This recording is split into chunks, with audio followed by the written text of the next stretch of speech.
Hello, my name's Geesin and I'm an Anglo-Dutch artist and I make music, films and other stuff.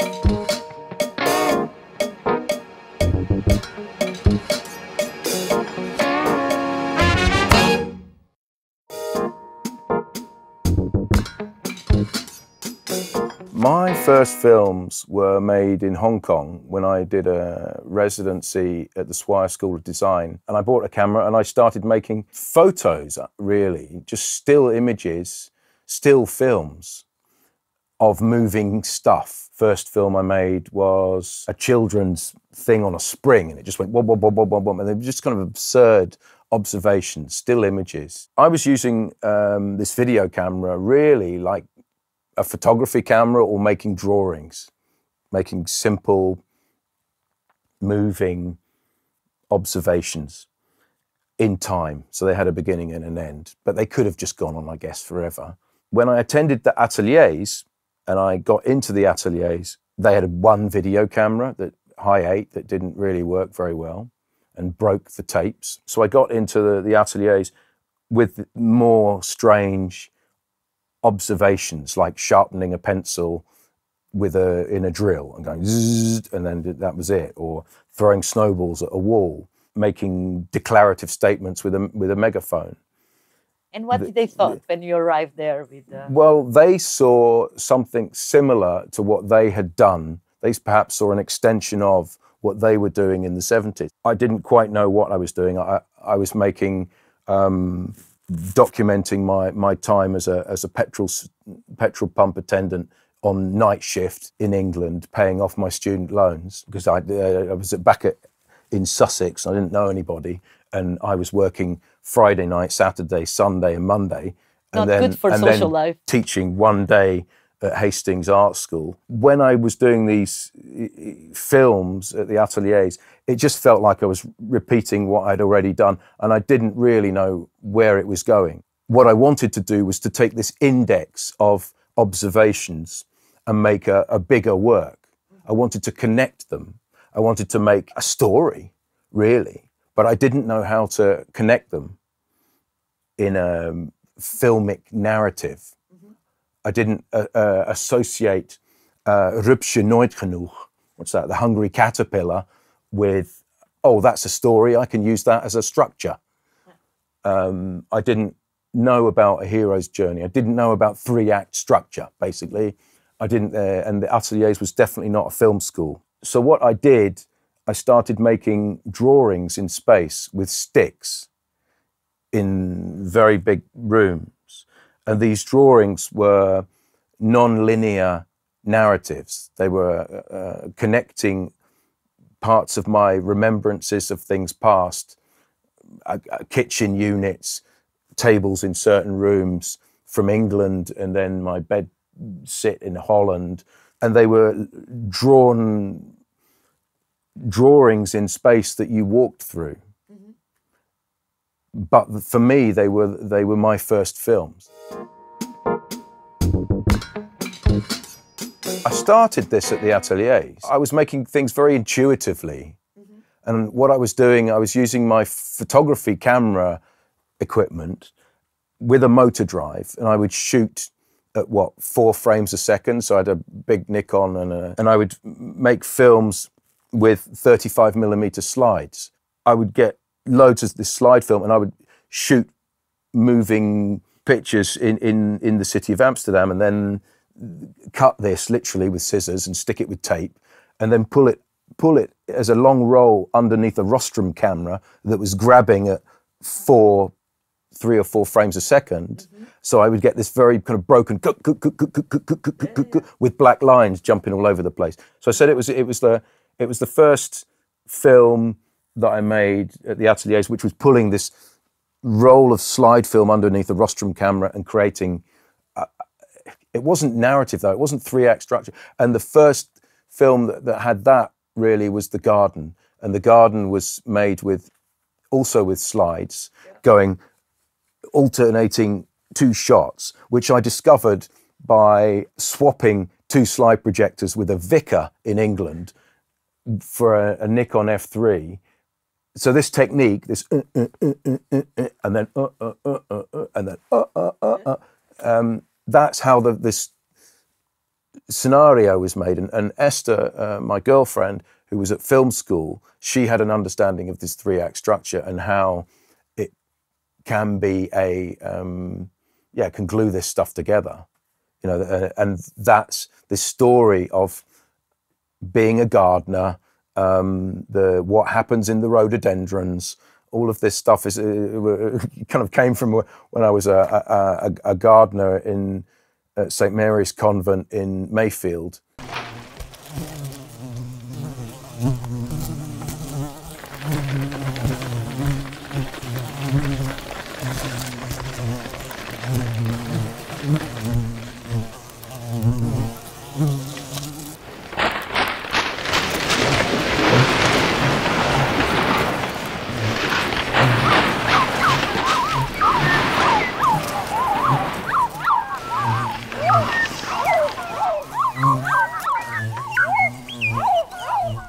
After the garden, then there was this one really important thing about the garden was the sound design.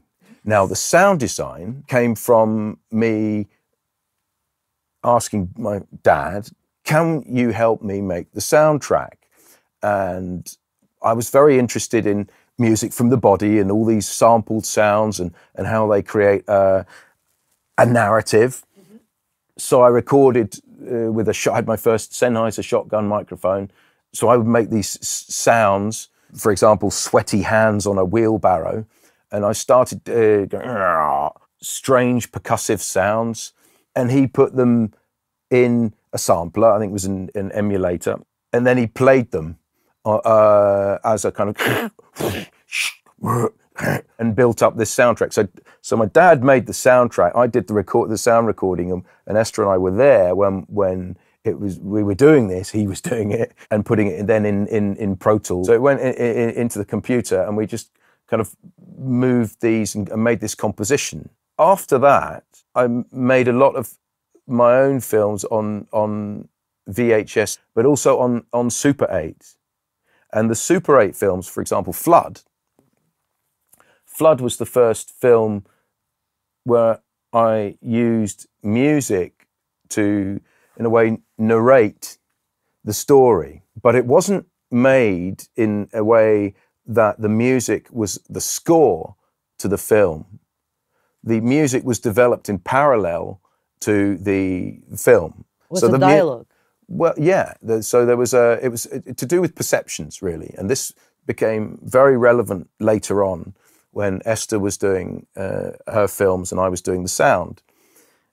And this is to do with not making a score deliberately for the image, but then making a score, making songs and making sound from the same experience of life and where the film came from, and then kind of putting them together. Obviously, at the end of the day, you just have an image and it's got to be as good as it can be. So there's a lot of kill your darlings in that process. But that was the first time with Flood where there was this strange evolution from the narrative in the film into, in a way, a video clip where the music kind of took over. So the hierarchy in sound and image in that film became very much equal. I walk in a field wearing my boots. When I walk in a field wearing my boots. When I walk in a field,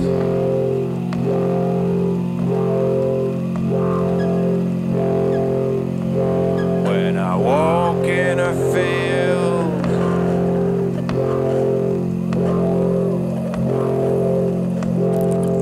walk in a field. Besides you as a director, you also collaborate with other directors. They don't happen much because other people is very different than working with Esther. Esther's I think we've been together for 27 years. So we experience the same stuff, but from very different perspectives. Perspective in image, in image, is then woven with my perspective in sound. For me, filmmaking is absolutely a team sport, but there's always a tyrant at the top. You've got to make decisions, and in Esther's films, that's they're her decisions. In my films, they're my decisions. When you have a mutual respect, you use the other people's opinions, right? You use the best of what is on offer. So I'm absolutely not dogmatic about, well, it's got to be my idea. How Esther and I have always worked is in parallel.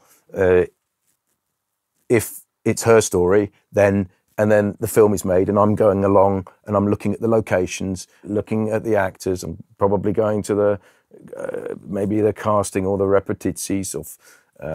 That's luxury for a composer. Well, is it luxury? Yeah, it is a luxury, but it's not a good way to make a living. I guess it's not economical. You live once, you might as well make the work you can the best it can be. There's also this thing of, well, if you use the props and you use the locations to use them as like a studio, an atelier, and you create something that's far more tactile and personal. And I've always enjoyed that.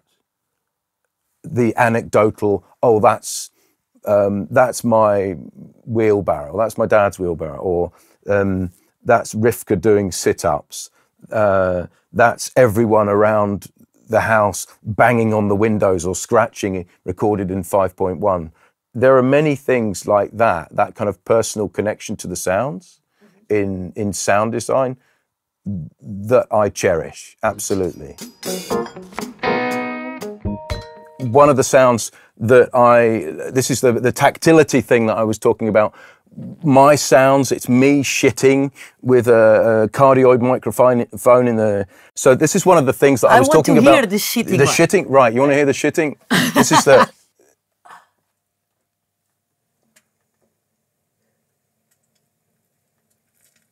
Okay. And where do you use it? When do you use it in the film?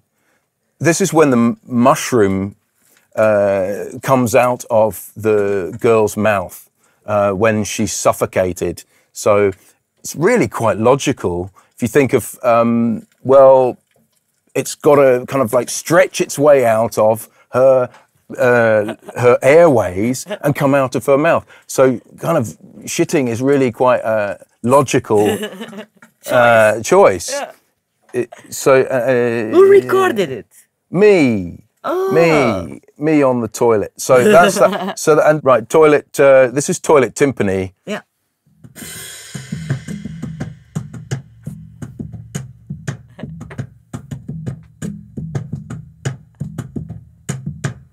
So it's actually tape stretched across a toilet bowl and played like a xylophone. That's kind of what it is. And the cymbals are cymbals. It looks like an installation. Well, kind of. It's kind of a little bit of a Mondrian thing. It's like, so that's toilet timpani. I hope you enjoyed this episode. Don't forget, there's more to watch.